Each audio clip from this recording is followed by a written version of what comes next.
Hello guys, welcome back. In this tutorial, I'm going to show you how you can make a quick rendering with Revit architecture. And in our other tutorial, I'm going to look how you can make rendering with rendering with Photoshop, and how you can also make a rendering with V-Ray for Revit. So before you can make a rendering, you need to get snap your camera.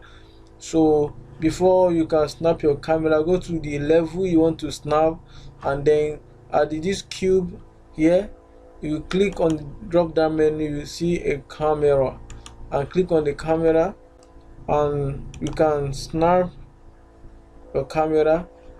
So this is the point I want it to extend to, so I click on it, and I have my preview as this. So I can adjust this, and if I want to adjust my elevation a little bit, I can do that on the cube here. And if I want to, I can equally adjust the eye level of the camera. For those who understand how cameras work, you have elevation, eye elevation, and have a target elevation.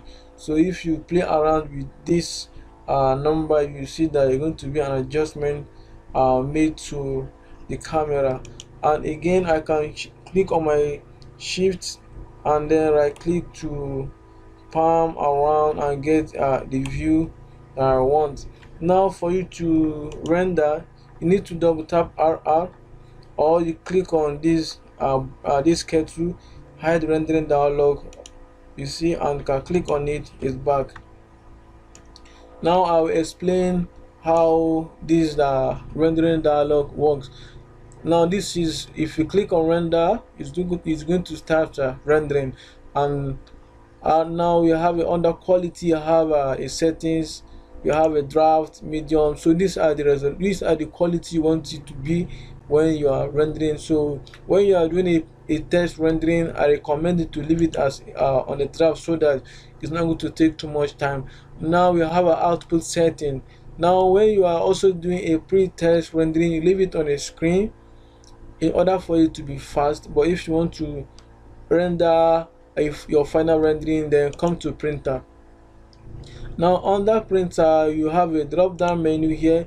The higher it is, the better it is for you to have a very good rendering output. So that is how it is, but normally I go for 30 to save my time. And if you want a very good output, you go for 600 dpi, and you can put either 400 or 350, but it's not going to, you can't put more than 600 dpi. And this is what is showing you how many pixels are going to get per 175 millimeter. Now we have lighting. Now you have the scheme. Under the lighting, you click on the drop down menu, you have exterior sun only. So this, you pick this according to which one you want to pick. So I'm going to pick sun only for exterior, because I want to render exterior. And you can also pick interior sun only for exterior rendering. They all work, but they're going to be a little different in our output.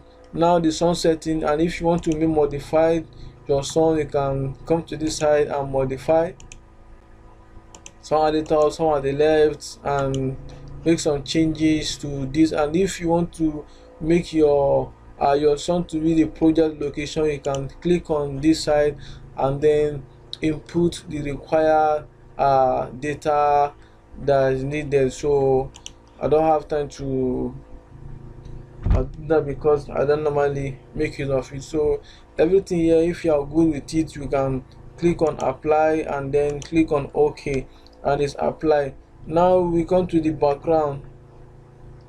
The background style, you can leave it on sky, you can leave it on no sky, very few cloud, a few clouds, cloudy and very cloudy, and color. If you want it to be colored at the background, you can put color. You can click on it and pick any color that you want. So that is the color that is going to be at the background of your rendering. So click on it, and this is going to be the background color for this particular project. And if you want to put an image, for example, you have a sky image I want to put, or a background image, you can click on the image and you load that in. So you can also make it a transparent. For example, if you want to make a post rendering in Photoshop and you want to put your own background in Photoshop to have a very high quality, because when you render with your image in Revit, the quality of the image is going to drop. So most at times I do what I do mostly is to do a post rendering. I will take my rendering to Photoshop and I render my design. Now under the advanced, now I go to under the style again, transparent background. Now what this transparent background does is for people who want to edit their design, or maybe on Photoshop or any application that you can edit your design.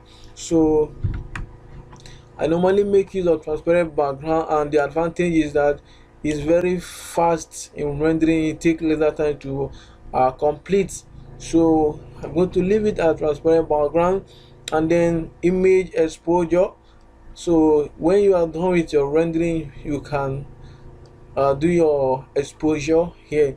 So I'm going to render at 150 dpi, and this region, for example, if you want to render a particular place and see how the quality, or see how the light effect is going to be on that particular face, you can click on region and you can click on this and adjust how you want the size of the focus to be.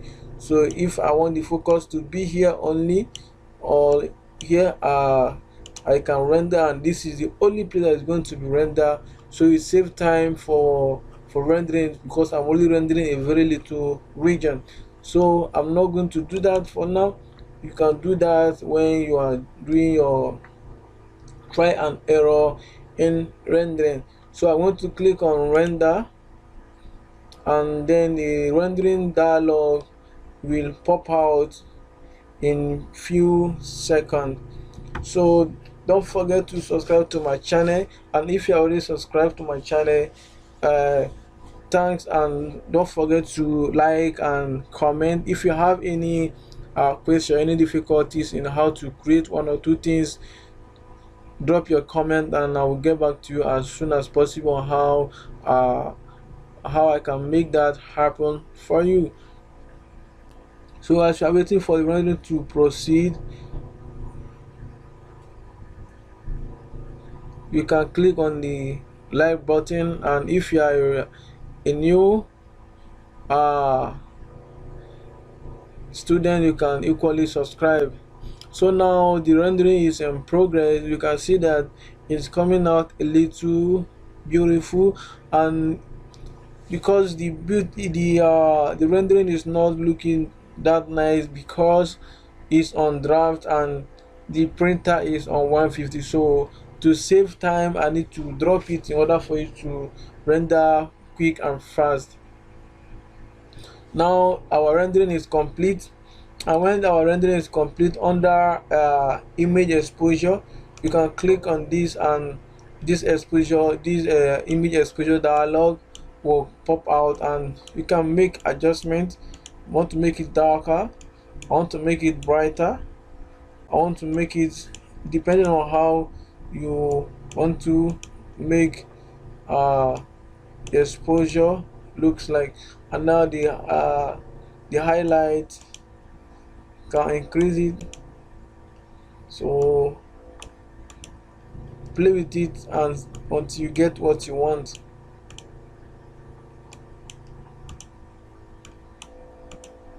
So I can make it black.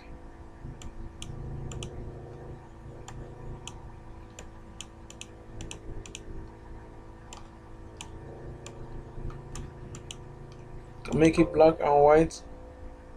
And if you are not happy with what you have, you can click on reset, and you're going to reset for you. So this is what I have. The edges are not cool looking because of the screen and is on draft. So you can export your image and it will be exported, and you can also save the project if it's available here for you to save. So that is how you can make your rendering on Revit architecture very quick and fast. Thank you for watching. See you in the next tutorial.